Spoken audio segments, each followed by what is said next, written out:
প্রতিদিন আমরা চোখে না দেখা এক নীরব ঘাতকের সঙ্গে বসবাস করছি। এর নাম বায়ু দূষণ। এটি এমন একটি পরিবেশগত সমস্যা যা বিশ্বজুড়ে প্রতি বছর লক্ষ লক্ষ মানুষের অকাল মৃত্যুর কারণ হয়ে দাঁড়িয়েছে। এটি শুধু মানুষের স্বাস্থ্যের ক্ষতিই করে না, বরং প্রভাব ফেলে পৃথিবীর জলবায়ু, উদ্ভিদ জগৎ, কৃষি উৎপাদন এবং জীববৈচিত্র্যেও। জানা যাক বায়ু দূষণের প্রধান উপাদানগুলো কি কি। নাইট্রোজেন ডাইঅক্সাইড, যা যানবাহনের ধোঁয়া থেকে আগত। সালফার ডাইঅক্সাইড, যা ইটভাটা ও শিল্প কারখানা থেকে সৃষ্টি হয়। কার্বন মনোঅক্সাইড, যা অসম্পূর্ণ দাহ থেকে তৈরি। ওজোন, নিম্ন বায়ুমণ্ডলে ওজোন গঠিত হলে তা ক্ষতিকর হয়ে ওঠে। এসব মিলিয়ে বাতাসকে করছে বিষাক্ত। WHO এর বৈজ্ঞানিক তথ্যসূত্র অনুযায়ী পৃথিবীর ৯৯% মানুষ এমন এলাকায় বাস করে যেখানে বায়ুর মান স্বাস্থ্যকর মাত্রার নিচে, আর তাই অধিকাংশ মানুষ বায়ু দূষণজনিত রোগে ভোগে। বায়ু দূষণজনিত রোগ কোনটি? অনেকেই হয়তো জানেন না। বায়ু দূষণজনিত রোগের মধ্যে রয়েছে অ্যাজমা, ব্রঙ্কাইটিস, স্ট্রোক, হৃদরোগ এবং ফুসফুসের ক্যান্সার।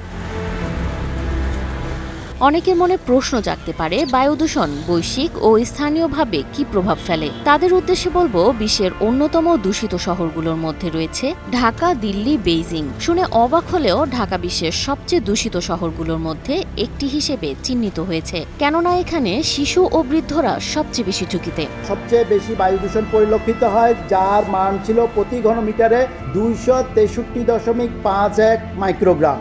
গাজীপুরের পরের অবস্থানে রয়েছে পার্শ্ববর্তী জেলা ঢাকা, এটি দ্বিতীয় অবস্থানে রয়েছে, এবং নারায়ণগঞ্জ তৃতীয় অবস্থানে রয়েছে। উল্লিখিত সবচেয়ে দূষিত 3টি শহরের বায়ুর মান ছিল বাংলাদেশের আদর্শ মানের চেয়ে প্রায় 4 থেকে 5 গুণ বেশি। একমাত্র স্মার্ট সিটি বসুন্ধরা, আধুনিকতায় এক ধাপ এগিয়ে।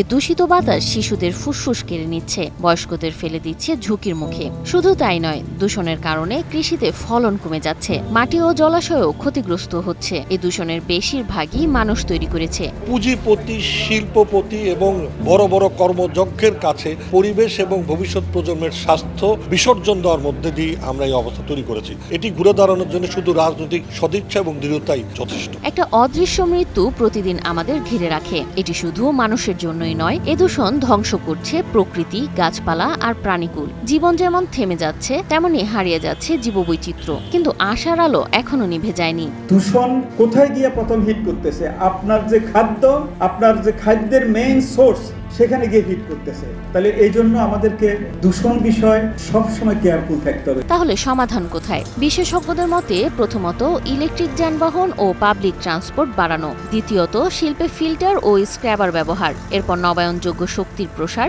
নগরে সবুজায়ন ও গাছ লাগানো, এমনকি বায়ুর মান নিয়মিত পর্যবেক্ষণের জন্য মনিটরিং সেন্টার স্থাপন, পুরনো ধোঁয়াযুক্ত গাড়ি অপরিশোধিত ধোঁয়া নিষিদ্ধ করা, পরিবেশ অধিদপ্তরের নজরদারি জোরদার করা, অবৈধ ইটভাটা বন্ধ করা, নগরে প্রতি 100 কিলোমিটারে অন্তত একটি গাছ রোপণ করা, ছাদ বাগান করতে উৎসাহী করা, দূষণকারী প্রতিষ্ঠানকে জরিমানা ও লাইসেন্স বাতিল, গবেষণা ও টেকনোলজির উন্নয়ন, পরিবেশ বান্ধব জ্বালানি উদ্ভাবনে গবেষণাও প্রয়োজন।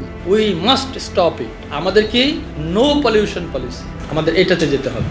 যখন নো পলিউশন পলিসিতে যাব, তখনই আমরা সার্ভাইভ করব। এতে করে রাতারাতি বায়ু দূষণ বন্ধ না হলেও আশা করা যায় বায়ু দূষণের মাত্রা অনেকটাই কমতে শুরু করবে। গ্রিন টেকনোলজি, পরিবেশ বান্ধব যানবাহন আর সচেতন নাগরিক উদ্যোগ আমাদের বাঁচাতে পারে। একটি গাছ, একটি পদক্ষেপ, একটি সচেতনতা আমাদের আগামী প্রজন্মের জন্য বিশুদ্ধ বাতাস ফিরিয়ে আনতে পারে। সবার সহযোগিতা চাই, যেন আমরা সম্মিলিতভাবে এই কিছুটা রিলিফ হলেও দিতে পারি। বায়ু দূষণ এক অদৃশ্য ঘাতক, যা আমাদের প্রতিদিন আক্রান্ত করছে। এই সমস্যার সমাধানে সরকার, বিজ্ঞানী, সাধারণ মানুষ ও বিশ্ব সম্প্রদায়ের সম্মিলিত উদ্যোগ ছাড়া মুক্তি নেই। পরিষ্কার বাতাস চাইলে আজই হোক পরিবর্তনের সূচনা। শিলা আক্তার, নিউজ 24, ঢাকা।